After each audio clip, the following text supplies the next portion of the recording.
What's going on, everybody? Welcome back to the channel. So today I want to talk about the right way to handle a controversy for companies. How companies, I'm going to give you an example, two examples. One wrong way to handle a PR nightmare and one right way to handle a PR nightmare, okay?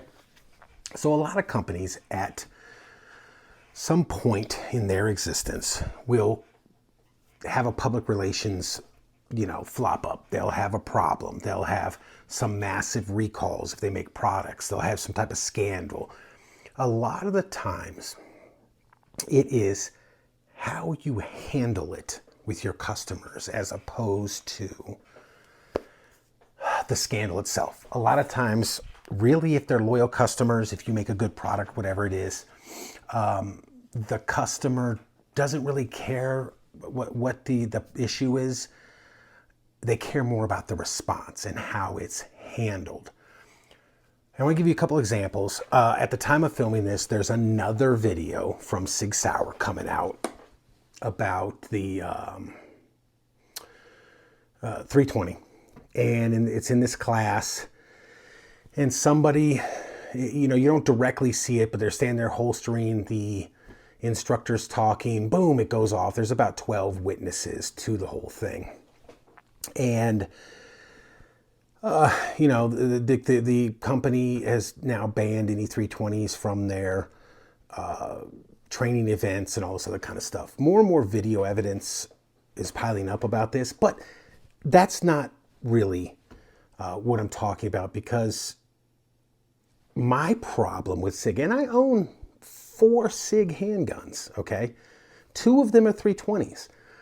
I don't hate the 320. I think it's kind of a good gun. I like the way it shoots. I like its trigger. It's really accurate. But there's that, you put that doubt in the mind of somebody. I mean, this is not a blender, okay? This is a deadly weapon. And if it's malfunctioning like it is, it could cause death. It's caused lots of injuries. But my problem with SIG is not that the product. I think they'll figure it out. My problem is the way they handled it, with the way they tried to gaslight their customers, and even with the years ago with the drop safety issue, they never issued a mandatory safety recall to fix the thing. They said, "Oh, it's optional. If you want, you can send it in. We still think the guns are fine, but if you want to, it's not mandatory. It's optional." I think that was a mistake. And then recently, it's now been about a month when they came out on X and they were like, "It ends today." And now they just stoked up a fire that was, the way that their marketing department, their PR department is handling this, in my opinion, is, to me, it's insane.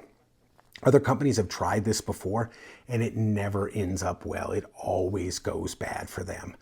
So I think that's an example, a recent example of how not to handle a PR nightmare.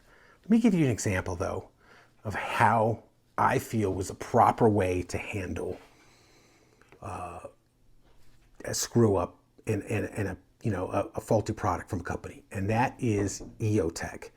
So EOTech, there was a recall probably about 2015, 2016, somewhere around there. It came to light that EOTechs were having point of impact shifts by like 4 MOA or more. And the funny thing is as I was directly impacted by this, because I had 3 or 4. I think I had 3 or 4 EOTechs, the 512s, the one that take the AA batteries. And, I always noticed I had one in my SCAR, and I would go to the range and I would have it perfectly sighted in, the magnifier and everything. The rifle was shooting great. Then I'd go back months later to shoot it, and it'd be shooting high left. And then I'd go back and it'd be shooting low right. And I'm like, wait, what is going on? And I just like, it's probably me. But then you find out that in cases of extreme heat and extreme cold, you could get up to a 4 MOA POI shift out of those. And it was all over the internet. It was all over the gun tubes and, you know, all that kind of stuff. And EOTech said, you know what? We'll buy them all back. So they weren't even under warranty. And EOTech said, we will buy every one of them back. Put in the serial number of the site, put in with the date you bought it, put in what you paid for it, and we will send you a check. And I got 3 or 4 checks. I got rid of all of them because, to tell you the truth, the 512 one, it had like a plastic housing. I kept losing. I would shoot the gun under recoil. The reticle would flash in and out. The battery terminals would come unglued and loose. So I was like, I don't trust any of these, because after they said that, I was like, oh my God, I have experienced that. I have literally experienced that with my sights. These got to go. So I got rid of them. And I think I got Trijicon MROs and something else. I don't remember. But to me, that was the proper way to handle it.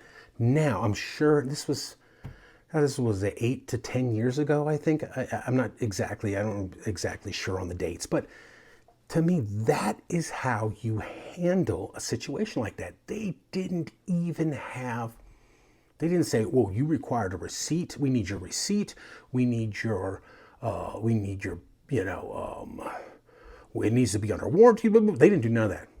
They said, here's a website we built, put in where you bought it, or I think it was where you bought it, how much you paid for it, serial number, all this jazz, we'll send you checks. And they sent checks, and I got 3 checks.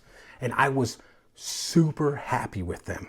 I ended up going and, like I said, buying other sites, but I'm honestly thinking, I've been looking at EOTechs for a while. I always was a huge fan of EOTechs. So who's their parent company, L3 or something like that? To me, that is the way you handle it.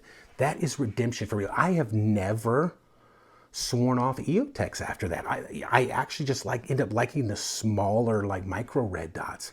But the EOTechs were always fantastic for me with the big windows and the big, 65 MOA and the 2 MOA dot, whatever it is. I've always been a fan of EOTechs. But to me, that was a perfect way for a company to handle a flop up. The other way of attacking your customers, saying it doesn't happen, it's not a real thing, it's all shooter error. I'm sure some of it is. Absolutely, I'm sure some of it is. But to take that road, I have never seen it. That type of tactic that SIG is doing end well. EOTech, hats off to you. Salute. That is the way, to me, for you to take care of your customers.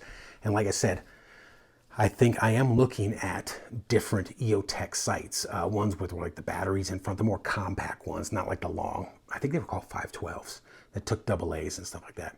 But, in the decades since, or God, how long have those been out? Those were 15, 20 years maybe.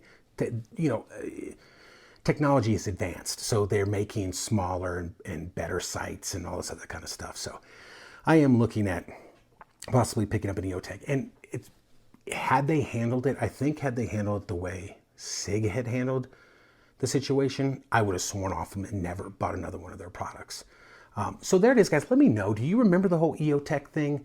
Do you think they handled it? But I do, because like I said, I got 3 or 4 checks. Sent the sites in, bang, got paid, got reimbursed. I was made whole by their faulty product.